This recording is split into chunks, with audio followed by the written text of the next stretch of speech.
مثلا جوان ما از دانشگاه فارغ شد از بخش انجینری ولی بیکار است. مشکل نظام آموزشی ممکن داشته باشد ولی من میگم نداره، چون این نظام های آموزشی تقریبا استاندارد و بین المللی است که در تمام دنیا همین شریک میشه. دنیای امروز با دنیای سنتی دیروز خیلی فرق کرده. پس مشکل در خود ماست. نسبتا موفق شده اما خیلی گپ‌های دیگر را نداره. اون گپ‌ها چیست که جوان تعلیم یافته ما، تحصیل یافته ما بیکار میمانه. یعنی ما آسیب شناسی کنیم. وقتی موفق نمیشیم ملامتی را به دیگران نیندازیم، ببینیم که در کجای کار ما میلنگه. بلی تحصیل بال برای پرواز است، یک بال است. شما اگر میخواین پرواز بکنید دو بال داشته باشید. اون دو بال مهارت‌های زندگی است. یک از مهارت‌ها ارتباطات است. شما اگر تحصیل کرده هم شوید ولی ارتباطات با کسانی که در رأس است و اوضاع را کنترل میکند و مدیریت میکند و رقم میزند اگر شما نداشته باشین کار اشتباه است. شما نمیرسه تحصیلات شما به جایی. ما کلان مشکل داریم در فرهنگ هزارگی که ما افراد خود را با مهارت ارتباطی بزرگ نمی کنیم. وقت خانه مهمان می آید این در ارتباطات باز میشه ولی فرزند خود را از مهمان کنار میزنیم. تو نرو دو خانه که مهمان است. چرا نرود؟ اگر لباسش نامنظم است، اگر سر و صورتش نامنظم است ترتیبش بدید. اگر حدس میزنی قیافهش نامناسب است، این قیافه را به لحاظ ژنتیکی و قانون مندل علمی از تو به ارث برده. وقتی تو خجالت نمیکشی چطور است که فرزند خود را نمیگذاری پیش مهمان بر؟ این عاصب است. وقتی کودک ما میخواید در حضور مجلس صحبت بکنه خاموش میکنم، گپ نزن بروی کلام. پس امروز گپ نزنه، این خاطره تلخ را در طول زندگی خود میبره. من به عنوان کسی که سالها تدریس کردم و با نسل جوان مردم هزاره و یا غیر هزاره آشنا هستم، من یک معلمی حالا در سرتاسر افغانستان شاگرداش پیش من میاد از اقوام مختلف. هزاره ها وقتی در بین خانه پیشند حرف کسی نوبت نمیده حرف بزنه. وقتی در مجلس عمومی میاد همه سکوته، همه سکوته. آنچه که من برداشت دارم به عنوان عضو جامعه هزاره، این دلیلش این است که ما طور تربیت شدیم که در حضور دیگران مانع شدیم. وقتی با فرزند و خانم خود بشینیم کسر گپ نمیمانیم گپ بزنه، نوبت نمیدیم.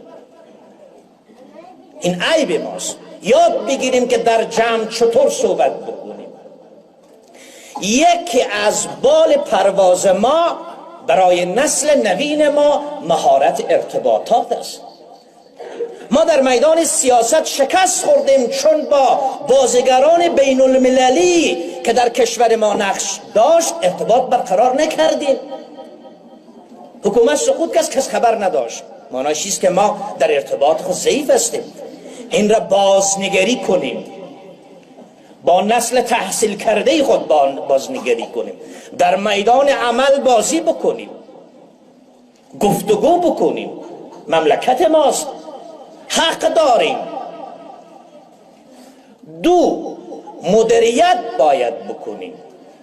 یعنی توانمندی مدیریت را اگر نداشته باشیم شما نمیتوانید کار بکنید. عرضه مدیریت پیدا کنید. من میدانم خیلی از دکتران جوان ما به 20 تا شفاخانه کار میکنن، شب و روز خواب کم میکنن، ولی از ترسی که مدیریت قدرت مدیریت را نداره خود شفاخانه زده نمیتواند.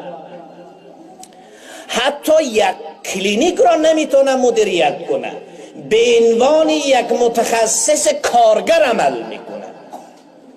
شما کسانی که در رأس شفاخانه است، در رأس بانک است، اینا سوادهای بلند ندارد، ولی مدیریت ها و عرضه های مدیریتیش بسیار قوی است.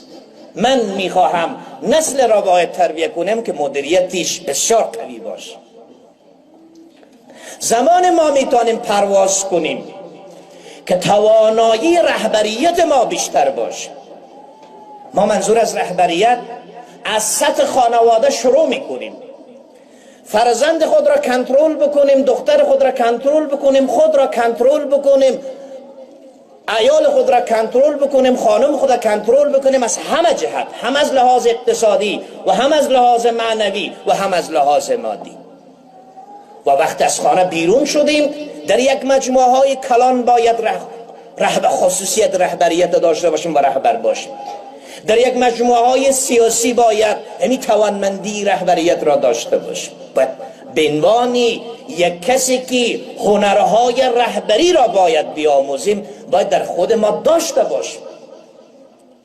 هیچ باک نداره انسان از روزی که جوان میشه تا روزی که به خاک سپرده میشه ممکن است صدها شغل را تغییر بدهد. یک روز ممکن دهقان باشیم، چه عیبی دارد؟ ما میتونیم از دهقانی اگر شرایط لازمش را پیدا بکنیم به یک شغل دیگه بریم، رو به رشد باشیم، نه رو به افت. ما مردمانی هستیم که در افغانستان سالهای سال زندگی کردیم، از هر جهت رو به رشد نیستیم، رو به افت هستیم. این نیاز به مشگافی دارد، بشکافیم که کار در کجا میلنگه. نان میخوریم، غذا میپوشیم، لباس میپوشیم، در عروسی ها میریم، با اقوام و اقارب خود میخندیم، همه چیز داریم، ولی چرا رشد نمی کنیم؟ ما اگر میخواهیم پرواز بکنیم در قدرت تدارکی بسیار قوی باشیم. یعنی اگر میخواهید فردا فرزندانتان رهبران جامعه این جامعه باشد، این مردم باشد، خصلت‌های از اینها را به شکل درست تربیت کنیم.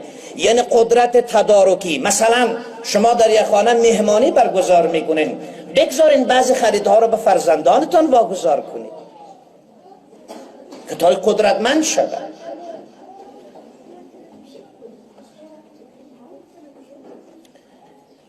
یاد ما باشد والدینی که تحصیل کردند، والدینی که تعلیم یافتند، تأثیراتشان روی فرزندانشان بیشتر است.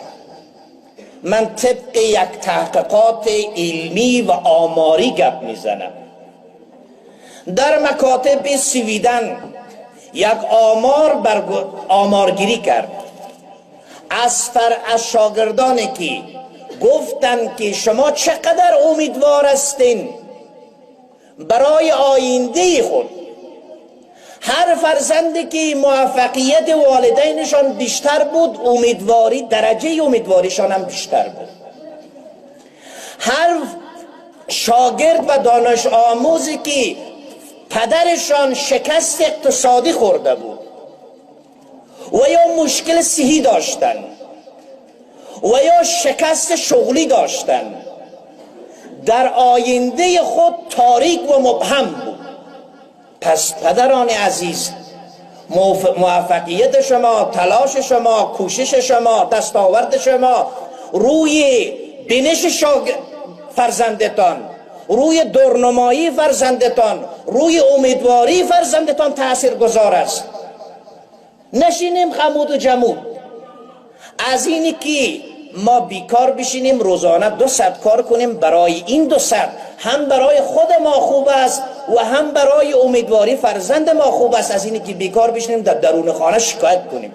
هرگز بدبختی های بیرون را در خانه نگویید، چون فرزند شما دیگه گونه تربیه میشه، ضعیف تربیه میشه، ناامید تربیه میشه.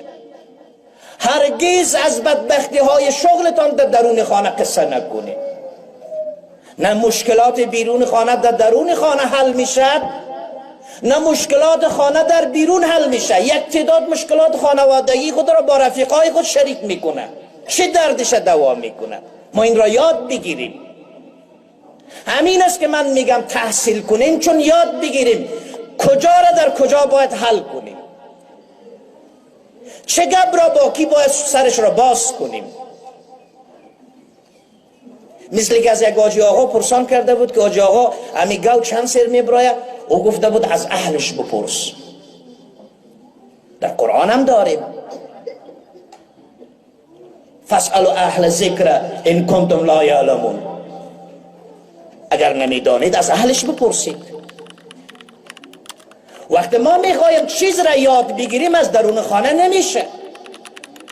من اعتراض دارم شما برین در مسیر اقتصادی در شارای کابل استاد شین، یک کاغذ و قلم را بگیرین، هر قدر موتر باربری و اقتصادی میآید ببینین که تو از کدام قوم است. ما که ادعا میکنیم که چرا ما سهم ما کم است، بیا در بازارهای اقتصادی ما چقدر سهم داریم. در خانه خود کشیشتیم از الف تا یا این مردم را انتقاد میکنیم. ما چقدر توانمندی داریم.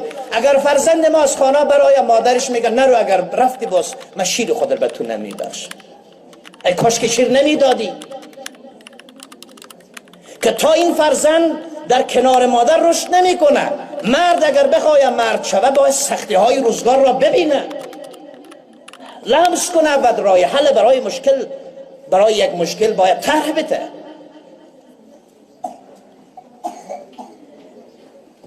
همین تحصیل باعث میشه که ما نسبت به زندگی و آینده خود مثبت نگر باشیم، امیدوار باشیم. در طول زندگی فرصت ها بسیار زیاد می آید، به شرطی که تو فرزند خود را درست تربیه کنی، نظر به شرایط روز تربیه کنی. زبان انگلیسیش باید خوب باشه، درجه تحصیلیش باید عالی باشه، مدارک تحصیلیش باید عالی باشه، تربیتش باید عالی باشه، زبانش باید عالی باشد. تا اینها عالی نبود فرصت ها مگر پیش به شما نصیب نمیشه. من به عنوان این که این جوانان و نوجوانان و دختر خانم ها و پسرانی که فارغ شدن هم برای خودشان هم برای